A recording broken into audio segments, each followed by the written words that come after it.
यीशु की आराधना, आराधना हो आराधना, प्रभु यीशु की आराधना।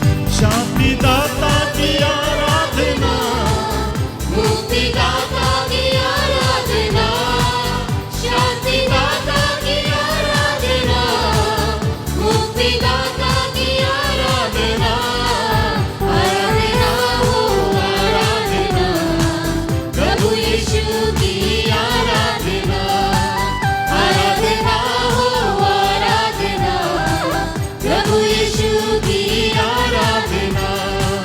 मेरे मसीहा की आराधना, जीवन दाता की आराधना, मेरे मसीहा की आराधना, जीवन दाता की आराधना, आराधना हो आराधना, प्रभु यीशु की आराधना, आराधना हो आराधना, प्रभु यीशु की आराधना। दूतों के संग संग आराधना, स्तुति प्रशंसा आराधना, दूतों के संग संग आराधना, स्तुति प्रशंसा आराधना, आराधना हो आराधना, प्रभु यीशु की आराधना, आराधना हो आराधना, प्रभु यीशु की आराधना।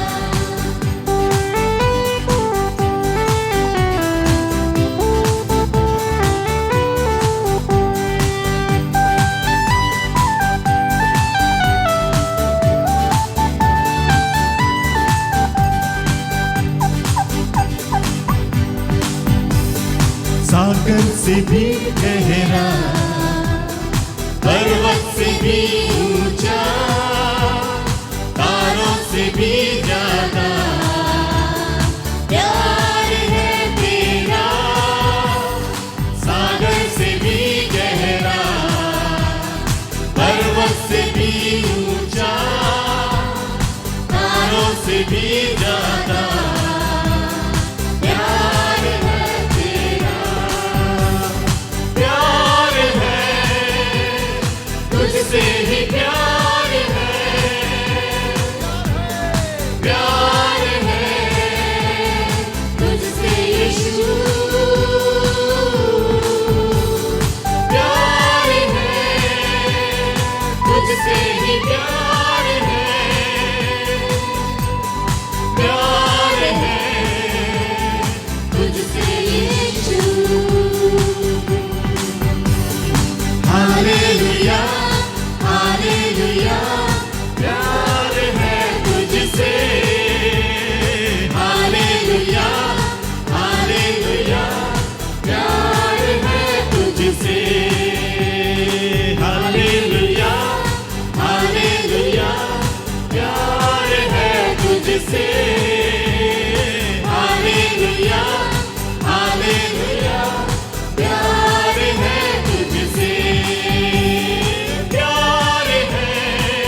जीवन देता है, पापों से बचाता है, नव जीवन देता है। अनुग्रह अनुग्रह अनुग्रह परमेश्वर का अनुग्रह।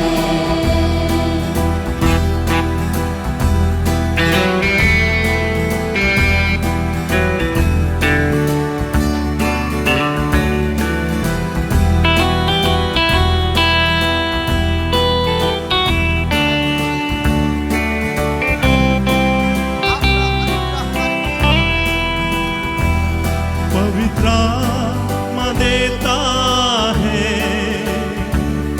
अभिषेक करता है,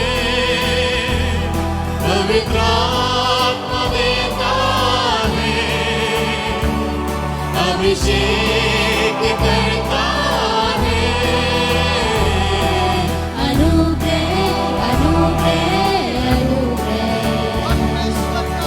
परमेश्वर का अनुग्रह।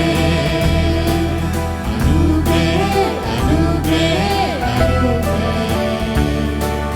परमेश्वर का अनुग्रह।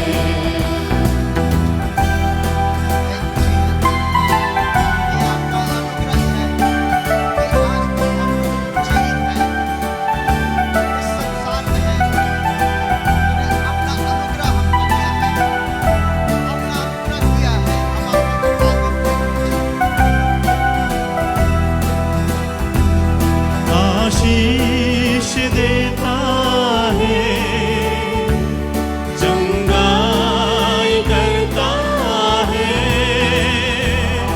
आशीष देता है, चंगाई करता है। अनुग्रह अनुग्रह अनुग्रह परमेश्वर का अनुग्रह।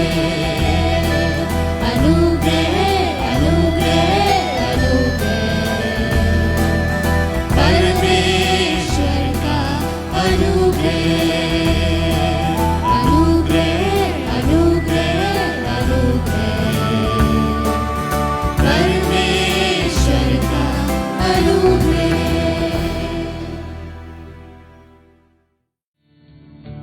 मैं आता हूँ तेरे पास, प्रभु यीशु मेरे मसीह, मेरे पापों के लिए ही।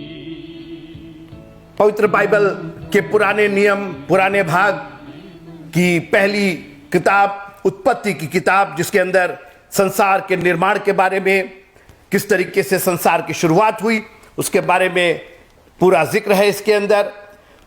मैं यूं कहूं कि बिल्कुल डिटेल या अक्षरतः तो नहीं लिखा जा सकता है, क्योंकि परमेश्वर का क्रियाकलाप हम मनुष्यों के समझ से कहीं परे है।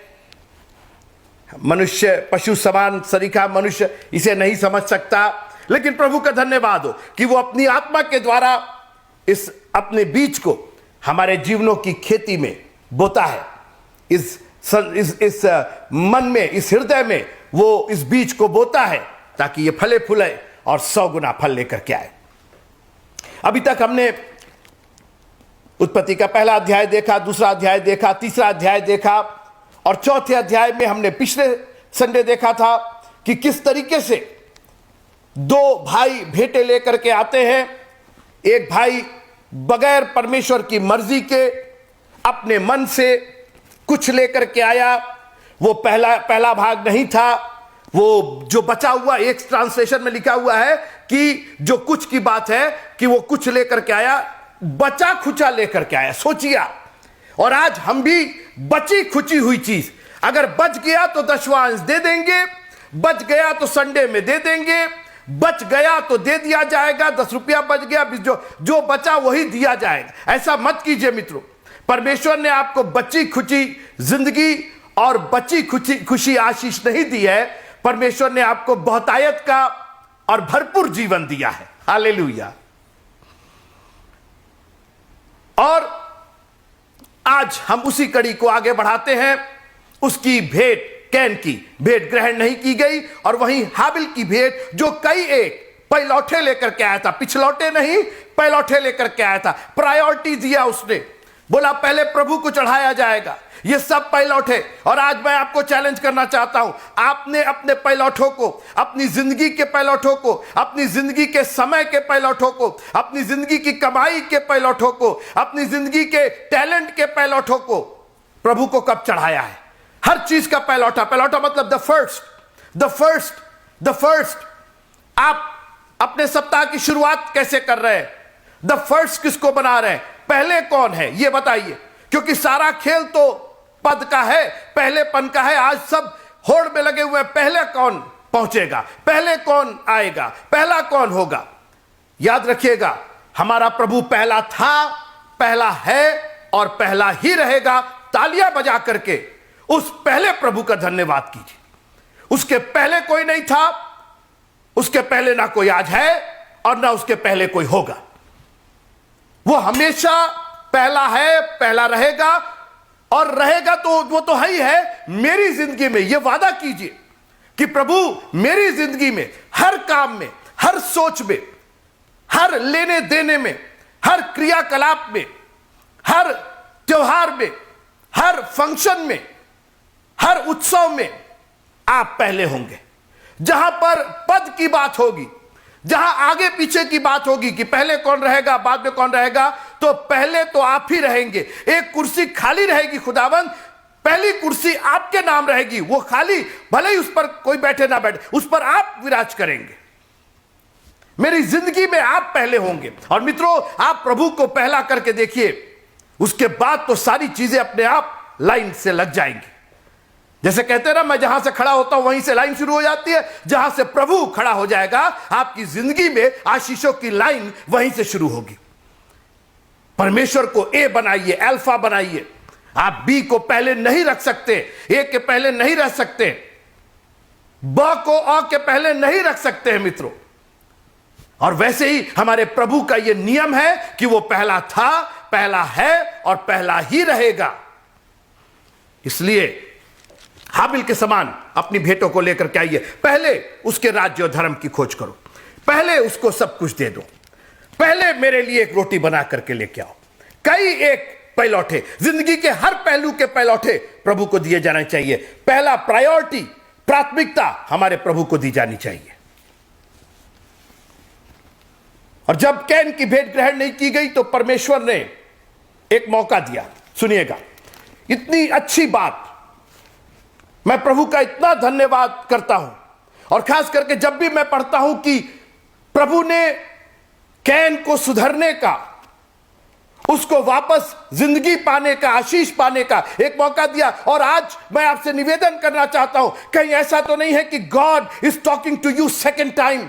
एक बार फिर परमेश्वर आपसे बात कर रहा है, फिर आपको मौका दे रहा है। हो सकता है पहली बार आप पैलौठा नहीं लेकर के आए, हो सकता है आप पहली बार कई एक नहीं लेकर के आए, आप कुछ लेकर के आए, बचा खुचा लेकर के आए, जो पिछला था वो लेकर के आए, जो किसी काम का नहीं था वो लेकर के आए। मगर आज जब आपको मालूम है कि आपके जीवन में आशीषें नहीं आ रही हैं, ये बरकतें कहीं ना कहीं खत्म हो जा रही हैं, ये टिक नहीं रही हैं, रुक नहीं रही हैं, आगे बढ़ने में रुकावट आ रही है, आपके जीवन में वो जो अगम्य शांति और अगम्य आनंद है वो कहीं ना कहीं मिसिंग है। संसार की चीजें मिलती हैं, थोड़ी देर के लिए खुशी होती है, लेकिन फिर आप डिप्रेशन में, फिर एक निराशा आ जाती है।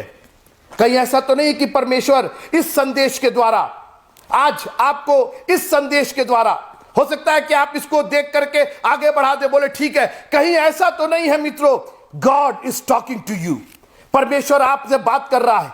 आप एक बार रुक करके सोचिए कि कहीं प्रभु आप हमसे बात तो नहीं कर रहे, कहीं हम इसी तरीके से आगे तो नहीं बढ़ जाएंगे। ये संदेश आएगा और चला जाएगा, लेकिन कहीं आप का आना मेरी जिंदगी में हो और आप चले ना जाएं। लिखा है, मैं द्वार पर खड़ा हुआ खटखटाता हूं, जो कोई मेरी आवाज सुनकर द्वार खोलेगा मैं आपसे पूछना चाहता हूं, कहीं आपके दरवाजे पर इस संदेश के द्वारा Who knows God is knocking at your door. हो सकता है परमेश्वर आपके दरवाजे पर आज खटखटा रहा हो कि एक बार मेरी बात सुन लो। सुनिए परमेश्वर ने क्या मौका दिया और कहा, तब परमेश्वर ने कैन से कहा, तू क्यों क्रोधित हुआ और तेरे मुंह पर उदासी क्यों छा गई? He is watching us. परमेश्वर की निगाह हम पर लगी रहती है मित्रों। वो 24 घंटे हमारी देखभाल करता है और जब भी हमारे जीवन में कोई परिवर्तन आता, परमेश्वर उससे अवेयर है। परमेश्वर को मालूम है कि क्या हुआ। परमेश्वर ने पूछा, तुझे क्यों क्रोध आया, तेरे मुंह पर उदासी क्यों छा गई? और परमेश्वर ने खुद जवाब दिया। इसलिए परमेश्वर नहीं पूछ रहा है कि परमेश्वर को मालूम नहीं है। परमेश्वर को हमारी और आपकी स्थिति बखूबी बहुत अच्छे से मालूम है। वो इसलिए पूछ रहा है ताकि आपकी मदद कर सके, आपकी सहायता कर सके, अपना जुआ आपको दे सके। वो हल्का है, मेरा भार अपने ऊपर लो। दुनिया का भार लिए हुए हो, थौसे चले जा रहे हो, दबे चले जा रहे हो, शांति कहीं मिल नहीं रही है, कभी इससे कभी उससे कभी उससे। आज मित्रों आपका प्रभु पुकार करके कह रहा है, बोझ से दबे और थके लोगों। काश कि कैन ने समझा होता कि प्रभु प्यार से कुछ कहना चाहता है, प्रभु दंड नहीं देना चाहता है, प्रभु आपकी समस्या का समाधान करना चाहता है। उसकी सोच आपके लिए हानि की नहीं वरन लाभ की है। और परमेश्वर ने पूछा, तू क्यों क्रोधित हुआ, तेरे मन पर, तेरे मुंह पर उदासी क्यों छा गई? और परमेश्वर उसका समाधान बताते हैं।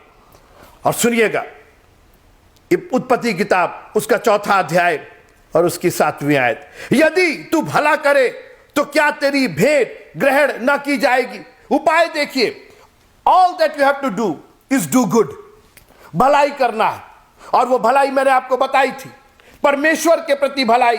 और जब आप परमेश्वर के प्रति भलाई करेंगे तो मनुष्यों के प्रति भलाई अपने आप हो जाएगी। आप परमेश्वर से प्यार और मनुष्यों से बैर नहीं रख सकते। जब परमेश्वर का प्यार आप में आएगा तो लोगों के लिए भी प्यार आएगा, लोगों के लिए दया आएगी, नम्रता और दीनता आएगी।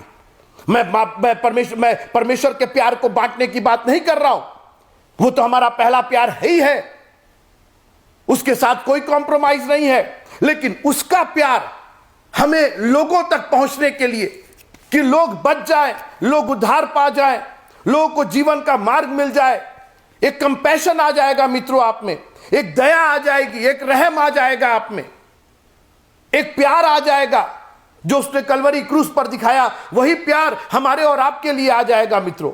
Thank you Lord.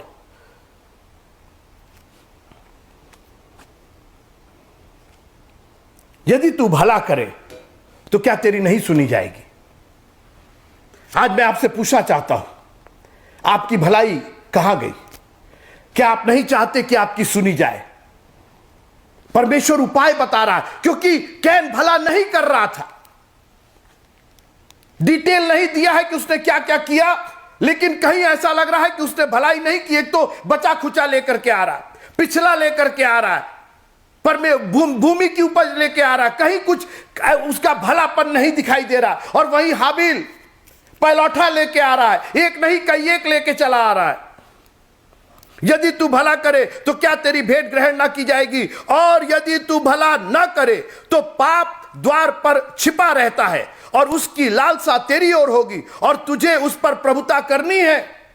आपने सुना मित्रों, कितनी गंभीर बात परमेश्वर ने कहा। पाप द्वार पर छिपा हुआ है। जैसे शेर अपने शिकार को दबोचने के पहले छिप जाता है, अंग्रेजी उसको क्राउचिंग कहते हैं, वो दुबुक जाता है, सिकुड़ करके बिल्कुल तैयार रहता है कि कब उसका शिकार निकले और वो झपट्टा डाले। कई बार पता नहीं चलता है। आप कभी ये चैनल्स देखिए जिस पर शेर को शिकार करते हुए दिखाया जाता है, वो चाहता है कि कितने नजदीक पहुंच जाए अपने शिकार के, बगैर आहट किए हुए, बगैर कुछ आपको इतला किए हुए, बगैर नोटिस दिए हुए। शैतान करीब पर करीब आता जाता है और आपको लगता है नहीं सब तो ठीक चल रहा है, मैं तो चर्च जा रहा हूं, मैं तो दुआ कर रहा हूं, मैं तो ये कर रहा हूं। कहीं पाप दरवाजे पर तो नहीं खड़ा है? उसकी लालसा तेरी ओर होगी, वो आपको बर्बाद करना चाहता है, क्योंकि आप घर के अंदर है और वो द्वार पर है। He is right there, he is right out there. और मैंने कई बार आपसे कहा है कि आपकी सेवा, आपका उद्धार शुरू होता है इन दरवाजों से बाहर जाने के बाद। जब आप संसार में अपने क्रियाकलाप करते हैं, तब आपको परमेश्वर के वचन की जरूरत है। आज आपको परमेश्वर के वचन की जरूरत नहीं है, आप तो ग्रहण कर रहे हैं। इसका इस्तेमाल, जब आप एक फ्लैश लाइट या टॉर्च खरीदने जाते हैं तो दुकान पर जरूरत थोड़ी है उसकी, वहां से तो आपने ग्रहण किया है, अब जरूरत तो पड़ेगी जब आप मार्ग में जाएंगे। उसी तरीके से परमेश्वर का वचन आप यहां ग्रहण कर रहे हैं, ताकि जब जीवन के मार्ग में आप जाएं तो ये प्रकाश बन करके आपके मार्ग का, आपके पथ का संचालन करे, आपको उस पर प्रकाश दिखाए, उस पर आपको ठोकर लगने से बचाए मित्रों। और परमेश्वर अपना वचन कैन को दे रहा है, यदि तू भला करे तो क्या तेरी नहीं सुनी जाएगी? एक बार तू भला करके देख, मैं सुनने के लिए तैयार हूं। एक बार बोझ से दबे और थके लोगों मेरे पास आओ, मैं तुम्हें विश्राम दूंगा। वो चीज तय है। परमेश्वर क्या देगा ये चीज तय है। तय आपको करना है, आप उसके पास जाएंगे कि नहीं जाएंगे। लेकिन जो बार बार डांटे जाने पर हट करता है, वो अचानक नाश हो जाएगा। और कैन हमारे और आप में से किसी के समान है। कितने संदेश सुन ले, कितने वीडियो हमारे पास आ जाए,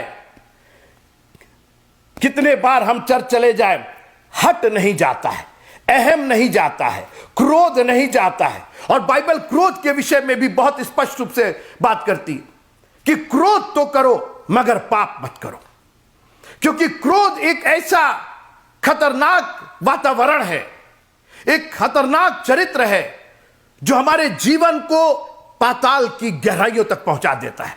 और इसलिए मैं आपसे आज निवेदन करना चाहता हूं, परमेश्वर के लोगों, परमेश्वर के वचन के सुनने वालों, क्रोध मत करो। क्रोध अगर करो भी तो सिर्फ किसी को समझाने बताने के लिए, पाप शामिल नहीं होना चाहिए। परमेश्वर के हुक्म की अवहेलना नहीं होनी चाहिए, परमेश्वर की आज्ञाएं नहीं टूटनी चाहिए आपके क्रोध में। और क्रोध आप दुनिया से कर लीजिए, परमेश्वर के प्रति क्रोध मत कीजिएगा, चर्च के प्रति क्रोध मत कीजिएगा, परमेश्वर के भक्तों के प्रति क्रोध मत कीजिएगा। पाप नहीं होना चाहिए। क्रोध हो जाए लेकिन पाप नहीं होना चाहिए। और क्रोध भी क्षण भर का होना चाहिए, क्योंकि लिखा हुआ कि उसका क्रोध क्षण भर का होता है, मगर उसका अनुग्रह, उसकी प्रसन्नता जीवन भर की होती है। जब परमेश्वर का क्रोध क्षण भर के लिए हो सकता है, तो आप काहे के लिए गुस्सा है? आप क्यों फ्रस्ट्रेटेड है? आप क्यों क्रोधित है? अरे भला करिए ना, किसी का भला करिए। और जानते हैं क्या भलाई है? जब आप उदास नहीं रहेंगे, जब आप खुश और खुर्रम रहेंगे, जब आप परमेश्वर की स्तुति और बड़ाई करेंगे बगैर किसी मैलिस के, बगैर किसी ईर्ष्या और द्वेष के, आप अपने उद्गार प्रभु के सामने तालियां बजा के, आज हम चर्च में आते हैं, परमेश्वर के सामने आते हैं, उसकी उपस्थिति में आते हैं, लगता है इतना गुस्सा लेकर के आए, पता नहीं किसके प्रति गुस्सा है, किसके प्रति भड़ास है, वो ठीक नहीं है, वो ठीक नहीं है, आज तो मैं उनको देख लूंगा, आज मैं। और कई बार हम लोग दुआएं भी करते हैं तो हम ऐसे ऐसे लफ्ज यूज करते हैं, किसी ना किसी को ठेस लगती, किसी ना किसी को चोट लगती है, किसी ना किसी। मित्रों भला कीजिए ना, भलाई की आत्मा दी है उसने, दया की आत्मा दी है, प्रेम की आत्मा दी है, निडरता की आत्मा दी। आप डरे हुए हैं लोगों से, अरे उसको नहीं बोलेंगे तो वो हमको ऐसा बोल देगा, वो किससे डरे हुए? हमको डर की आत्मा दी नहीं है, उसने संयम की आत्मा दी है, क्रोध पर नियंत्रण की आत्मा दी है। और आज मैं आपसे निवेदन करना चाहता हूं, इन वचनों को अपने जीवन का सार बनाइए, इन वचनों को अपने जिंदगी के गहराई में जाने दीजिए और कहिए प्रभु हेल्प मी, मेरी सहायता कीजिएगा। मुझे बहुत क्रोध आता है, कहीं पाप ना हो जाए इसके अंदर। ठीक है, समझाने के लिए, बुझाने के लिए पिता अपने बच्चों पर क्रोध करता है, कई बार पति पत्नी पर करती, पत्नी पति पर करता है, वो क्रोध समझ में आता है, वो सूर्य अस्त होते होते वो खत्म हो जाना चाहिए। मगर कहीं ऐसा ना हो कि उस क्रोध की वजह से कोई पाप हो जाए। इसलिए संयम के साथ, नियंत्रण के साथ, आप परमेश्वर के जन्माए हुए लोग हैं, आप नया जन्म पाए हुए लोग हैं, आप संसार की तरह नहीं। आप संसार, मैं बार बार कहता हूं, आप संसार में हैं मगर संसार के नहीं हैं। संसार के लोगों से भिन्न हमारा वातावरण है, भिन्न हमारा कैरेक्टर है, भिन्न हमारा चरित्र है। We are not like the people of this world. हम इस संसार के लोगों के समान नहीं हैं। हम देखने में भले ही हो, लेकिन हम एक नई आत्मा से जन्मे हुए लोग हैं। हमारे इस मशक में एक नई मदिरा है, एक नया उत्साह है, इसके अंदर एक नई आशीष है, एक नई आत्मा है। हम पवित्र आत्मा से लवरेज हैं मित्रों, और हम उसी के अनुसार काम करेंगे, वही काम करेंगे जो हमारे पिता की बड़ाई करने वाले काम हो। लोग देख करके कहे आप डिफरेंट पिता के हैं, आप डिफरेंट खानदान के हैं, आप किसी और को मानने वाले हैं, हमारे समान नहीं है, आपका नेचर फर्क है, आपकी बातचीत में इतनी मधुरता है, इतनी शालीनता है, आप जब बात करते हैं तो बगैर किसी ईर्ष्या के, बगैर किसी चिड़चिड़ाहट के, बगैर किसी द्वेष के, आप हमेशा मदद करने के लिए, हमारी सहायता करने के लिए आप बात करते हैं। कौन है आप? किस आत्मा के हैं आप? यीशु मसीह ने कहा तुम नहीं जानते। पतरस वही कर रहे थे, तलवार निकाल दी है, मार देंगे। अरे क्यों नहीं भाई, ऐसे टाइम में आपका गुरु वो कर रहा है। तुम नहीं जानते कि तुम कैसी आत्मा के हो। यीशु मसीह ने कहा मैं दुआ करूं तो क्या से क्या हो जाए। आपको मालूम है क्रूस पर जाकर के उसने कहा हे पिता इन्हें क्षमा कर। क्रोध नहीं किया। क्रोध करता मित्रों ना तो एक जन वहां खड़ा नहीं हो पाता। ऐसे परमेश्वर के, ऐसे प्रभु के मानने वाले, ऐसे गुरु के मानने वाले चेले ऐसे बदतमीज कैसे हो सकते, ऐसे क्रोधी कैसे हो सकते, ऐसे ईर्ष्यालु कैसे हो सकते, ऐसे हम लोग वापस आए हुए लोग हैं मित्रों। हो सकता है कि उड़ाऊ पुत्र के समान हम लोग घर से बाहर चले गए हो, लेकिन अब हम वापस आ गए। अब हमारा वस्त्र बदल चुका है, हमारे पांव में मेल के जूते हैं मित्रों और हमारे हाथों में वो अंगूठी है जिसके द्वारा हमारे पास अधिकार है। यीशु मसीह के नाम की अंगूठी है, वो नाम का अधिकार है हमारे पास। हम भस्म करने नहीं आए हैं लोगों को। लिखा है पर यीशु मसीह ने कहा मैं पापियों को ढूंढने और उनका उद्धार करने आया हूं। वो तो पापियों के साथ गुस्सा नहीं होता था, पापियों पर गुस्सा तो शास्त्री फरीसियों पर होता था, उनकी नाकामियों पर, उनकी बदतमीजियों पर, उनके चरित्र पर, उनके क्रोध होने पर क्रोधित हो जाते थे। वो बेमतलब काम भला हो रहा है। एक स्त्री थी, कुबड़ी थी, यीशु मसीह ने उसको चंगा कर दिया तो गुस्सा हो गया, सा क्रोध से भर गए। क्या हो गया भाई, कितना क्रोधित हो जा रहे हम। इस क्रोध को नियंत्रण में रखिए, नहीं तो पाप द्वार पर खड़ा है, उसकी लालसा तेरी ओर होगी, वो आपके ऊपर प्रभावी होना चाहता है। और क्या होगा, अपने आप को जब पाप प्रकट करेगा तो आपको उसके ऊपर प्रभुता करनी पड़ेगी। तब आप कल्प्रिट हो जाएंगे, तब आप क्रिमिनल हो जाएंगे, तब आप गुनहगार हो जाएंगे, तब आपके हाथ से पाप हो जाएगा। कैन पर कोई असर नहीं हुआ। सुना आपने, परमेश्वर ने डिटेल बता दिया। अब आगे सुनिए, मैं कह के खत्म करना चाहता हूं। तब कैन ने अपने भाई हाबिल से कुछ कहा। ओरिजिनल में लिखा कहा सुनी हुई, कुछ बातें कही हो गई, यही शुरू की। क्रोध तो था ही, उदास तो थे ही, फ्रस्ट्रेटेड तो थे ही।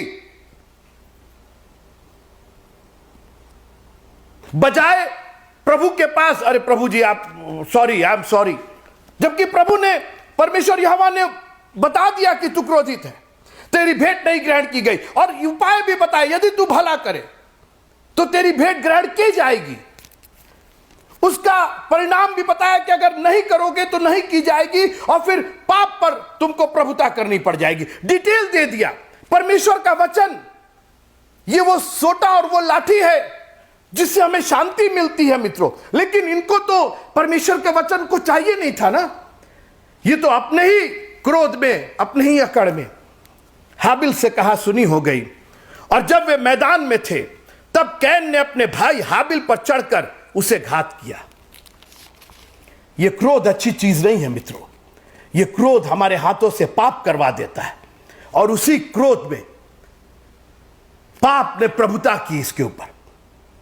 पाप ने इसके ऊपर, पाप ने ऑक्यूपाई कर लिया इसके जीवन को, और फिर इनको प्रभुता करनी पड़ी, और एक हत्या हो गई, एक घात हो गया उसी क्रोध की वजह से। बात शुरू कहां से हुई थी और बात खत्म कहां से हो रही? मित्रों, पाप की एक प्रॉब्लम है, क्रोध की एक प्रॉब्लम।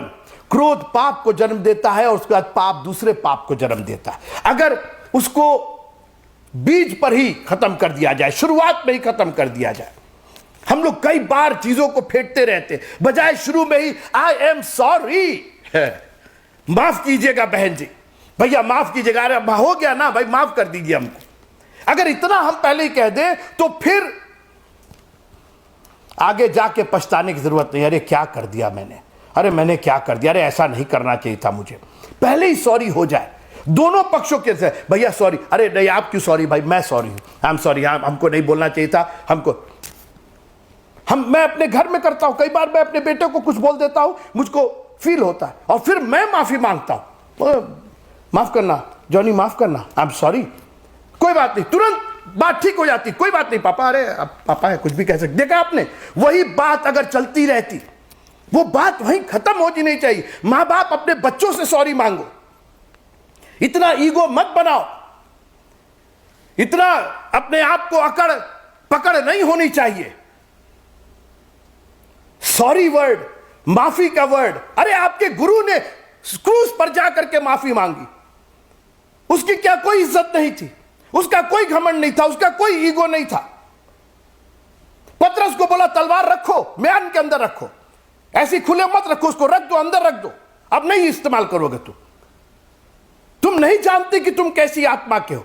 आज हमारे मसीह परिवारों में कैसी आत्मा काम कर रही है, क्यों कलह हो रहे, क्यों चिल्ला चिल्ली हो रही है, क्यों नहीं हम लोग प्यार व्यवहार से रह सकते, क्यों नहीं लिखा कि एक दूसरे की सह लो, प्रेम को छोड़ करके, और किसी बात में किसी के कर्जदार ना हो। मित्रों, ये कैन की आत्मा नहीं, हाबिल की आत्मा चाहिए हमें। और याद रखिएगा, अरे तो हम सहेंगे क्या, आप मेरी बात तो सुनिए, मैं करके बात करके खत्म करना चाहता हूं, इतनी महत्वपूर्ण बात।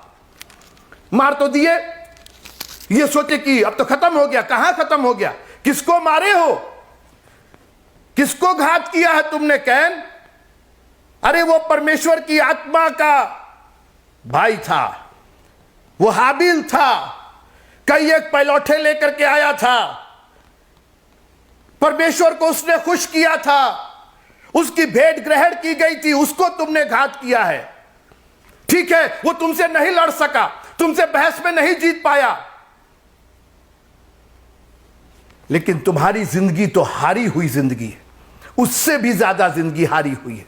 अभी सुनते रहिए मेरी बात, तुम तो रह करके भी मरे हुए हो, हम तो मर के मर गए, हम तो मर के जिंदा हैं। अभी मेरी बात सुनिए, मैं ये कहना चाहता हूं, हाबिल ये कहे मैं तो मर के भी जिंदा हूं और तुम जिंदा रह करके भी मर गए। और आज मैं आपको चैलेंज करना चाहता हूं, उत्साहित करना चाहता हूं मित्रों, कैन की आत्मा लेकर के जिंदगी मत बिताइए। अब माफ कीजिएगा, मैं किसी पर्टिकुलर को नहीं कह रहा हूं, मैं ये परमेश्वर की आत्मा की चेतावनी, ये मेरे लिए भी है, मेरे परिवार के लिए भी है, मेरे दोस्तों के लिए, मेरे चर्च के लिए है। हम प्रभु को प्रसन्न करना चाहते हैं, और मैं ये कहना चाहता हूं कि आप जो अपनी अकड़ दिखा रहे हैं, आप ये मत समझिए कि आप बहस में हार गए और उससे नीचे हो गए, वो आपको ऐसा बोल करके चले गए और आप कुछ बोल नहीं पाए और आप खड़े के खड़े रह गए, और उनकी ये हिम्मत और उनकी नहीं नहीं नहीं नहीं, आप नहीं जानते कि आप कैसी आत्मा के। इस कैन ने घात कर दिया और सोचा कि हमने तो बदला ले लिया, हमने तो, वो घात कर लेने से तुम्हारी भेंट ग्रहण कर ली गई क्या? कतई नहीं, बल्कि अब तो तुम पाप पर पाप कर गए। क्रोध तो तुमने किया और उसी क्रोध के चक्कर में तुमने पाप कर दिया। अब सुनिए, परमेश्वर ने एक बार फिर मौका दिया और पूछा कि तेरा भाई कहां? परमेश्वर कई बार हमको हमारी स्थिति पूछता है, तेरा भाई कहां है?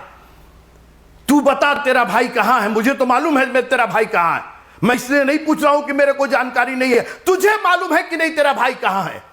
तू ये सोच रहा है कि मैंने तो मार के गाड़ दिया उसको, वो हमेशा के लिए खत्म हो गया। ना ना ना ना ना, मैं तुझको अभी बता रहा हूं ना, पहले तू बता तू क्या जानता है? तो कहने लगा मैं नहीं जानता, और क्या मैं अपने भाई का रखवाला हूं? अब देखिए पाप कैसे पाप को जन्म दे रहा है, परमेश्वर से भी बहस हो रही है। धीरे धीरे आपका यह क्रोध न सिर्फ अपने बगल बगल के बैठने वालों से, अपने भाई बहनों से, मैं क्रिश्चियन ब्रदर्स, मैं प्रभु में के भाई बहनों की बात कर रहा हूं, केवल इनसे नहीं, लेकिन ये धीरे धीरे बढ़ करके परमेश्वर की खिलाफत होने लगती है। और अब ये परमेश्वर से बहस कर रहे हैं, मैं क्या जानूं अपने भाई के बारे में। बहुत अच्छी बात, किससे बोल रहे हो तुम? पास्टर साहब से बोल रहे हो, भैया से बोल रहे हो, उनसे बोल रहे हो, इनसे कि बोल किससे रहे हो? जिसने सारे संसार को पैदा किया, जो तुम्हारा भी सृजनहार है, उससे बहस कर रहे। ये ऐसे नहीं हो गया, वो ऐसे हो गया, बजाय वहीं पर फिर एक बार। मुझे तो पूरा यकीन है कि अगर कैन वहीं पर माफी मांग लेता तो उसकी ये गलती, उसका ये पाप क्षमा किया जाता। लेकिन नहीं, मैं अपने भाई का रखवाला नहीं हूं। मैं आपसे पूछना चाहता हूं, are you concern about your brother and sisters? मसीह की भाई बहन की बात कर रहा हूं, आप उनसे कंसर्न है कि नहीं? आप जानते हैं कि वो कहां है, वो किस स्थिति में है?